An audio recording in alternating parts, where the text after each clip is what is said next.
Hello everyone. In this video, I am going to talk about self-confidence. It will be useful for everyone.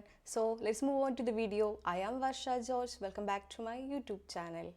So guys, ഏതൊരു വ്യക്തിയെ സംബന്ധിച്ചിടത്തോളം അവരുടെ ലൈഫിൽ ഏറ്റവും important confidence ആണല്ലേ. തീർച്ചയായിട്ടും അതെ. നമുക്ക് ഏതൊരു കാര്യം ഏറ്റെടുത്ത് ചെയ്യണമെങ്കിലും നമുക്ക് കോൺഫിഡൻസ് ഉണ്ടായിരിക്കണം. ഒരു കുഞ്ഞ് ചെറുതായിരിക്കുമ്പോൾ അതിന് എത്താത്ത സ്ഥലത്തിരിക്കുന്ന പല കാര്യങ്ങളും കുഞ്ഞ് എത്തിപ്പിടിക്കാൻ ശ്രമിക്കുന്നത് നമ്മൾ കാണാറുണ്ട്. അപ്പോൾ നമ്മൾ കുഞ്ഞിനെ ബുദ്ധിമുട്ടിക്കാതിരിക്കാൻ വേണ്ടി നമ്മൾ പോയി എടുത്തു കൊടുക്കും. പക്ഷേ അങ്ങനെ ചെയ്യാതെ കുട്ടിയെ കൊണ്ട് തന്നെ നമ്മളത് മാക്സിമം ചെയ്യിക്കാൻ ശ്രമിക്കുക. അപ്പോൾ ഓട്ടോമാറ്റിക്കായിട്ട് ഒരു കുഞ്ഞ് പഠിച്ചു വരുന്ന ഒരു കാര്യമുണ്ട്. നമ്മൾ ഏതൊരു കാര്യമായാലും നമ്മൾ മാക്സിമം ട്രൈ ചെയ്താൽ നമുക്ക് ഏത് കാര്യവും സാധിച്ചെടുക്കാൻ കഴിയും എന്നുള്ളതാണ്. നെക്സ്റ്റ് ഒരു സ്കൂൾ കാലഘട്ടത്തിലേക്ക് എത്തുമ്പോഴേക്കും സ്റ്റഡീസ് മാത്രമല്ലാതെ അവരെ മാക്സിമം എക്സ്ട്രാ കരിക്കുലർ ആക്ടിവിറ്റീസിലെല്ലാം നമ്മൾ മാക്സിമം പാർട്ടിസിപ്പേറ്റ് ചെയ്യിക്കുക.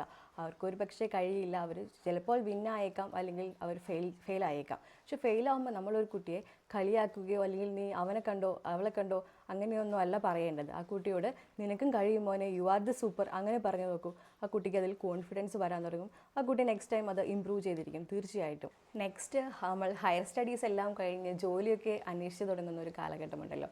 ആ ടൈമിൽ നമുക്ക് എന്ത് ചെയ്തിട്ടായാലും വേണ്ടില്ല, എങ്ങനെയായാലും വേണ്ടില്ല, ഒരു ജോലി സ്വന്തമാക്കണം എന്നൊരൊറ്റ ആഗ്രഹമേ മനസ്സിലുണ്ടാവുള്ളൂ.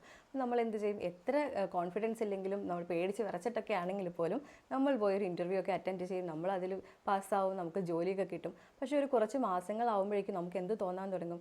It so heavy for me, I can't do this, എനിക്ക് എങ്ങനെയെങ്കിലും ഒന്ന് റിസൈൻ ചെയ്ത് എങ്ങോട്ടെങ്കിലും ഒന്ന് പോയാൽ മതിയെന്ന്. സോ നമ്മൾ ആ ജോലി വേണ്ടാന്ന് വെക്കും, നമ്മൾ അടുത്ത ഒരു ഇതിലേക്ക് പോകും, വീണ്ടും ഇത് തന്നെയാണ് അവിടെ ആവർത്തിക്കുന്നത്. സോ എന്തുകൊണ്ടാണ് ഇങ്ങനെ സംഭവിക്കുന്നതെന്ന് വെച്ചാൽ നമ്മൾ കുറച്ച് നാൾ കഴിയുമ്പോഴേക്കും നമ്മൾ ചെയ്തിരുന്ന നമ്മളുടെ ഒരു ആത്മവിശ്വാസമുണ്ടല്ലോ നമ്മളിലുള്ളത്, അത് നമുക്ക് കുറഞ്ഞു തുടങ്ങും. അപ്പോഴാണ് നമുക്ക് ആ വർക്ക് അല്ലെങ്കിൽ നമ്മൾ ചെയ്തിരുന്ന ജോലി ഏത് തന്നെയായാലും ഡിഫിക്കൽട്ടായിട്ട് തോന്നാൻ തുടങ്ങുന്നത്. ഞാനൊരു കാര്യം പറയട്ടെ, ഏതൊരു ജോലിക്കാണ് ബുദ്ധിമുട്ടില്ലാത്തത്? എല്ലാ ജോലിയിലും നമ്മൾ മാക്സിമം ഹാർഡ് വർക്ക് ചെയ്യുക, നമ്മളതിൽ നമ്മളുടെ കൺസിസ്റ്റൻസി നിലനിർത്താൻ ശ്രമിക്കുക. അപ്പോൾ മാത്രമാണ് നമുക്ക് ആ ജോലി മുന്നോട്ട് കൊണ്ടുപോകാൻ കഴിയും. നമ്മൾ കോൺഫിഡൻ്റ് ആയിട്ടിരിക്കുക. ഏതൊരു വിന്നായിട്ടുള്ള ഒരാളുടെ ലൈഫ് എടുത്ത് നോക്കിയാലും അവർക്ക് പറയാനുണ്ടാവും ഒരു ഹാർഡ് വർക്കിൻ്റെ കഥ.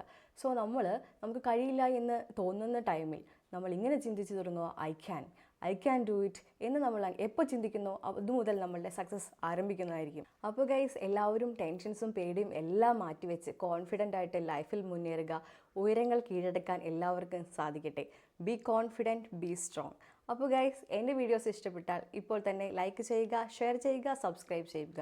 Thanks for watching. Bye bye.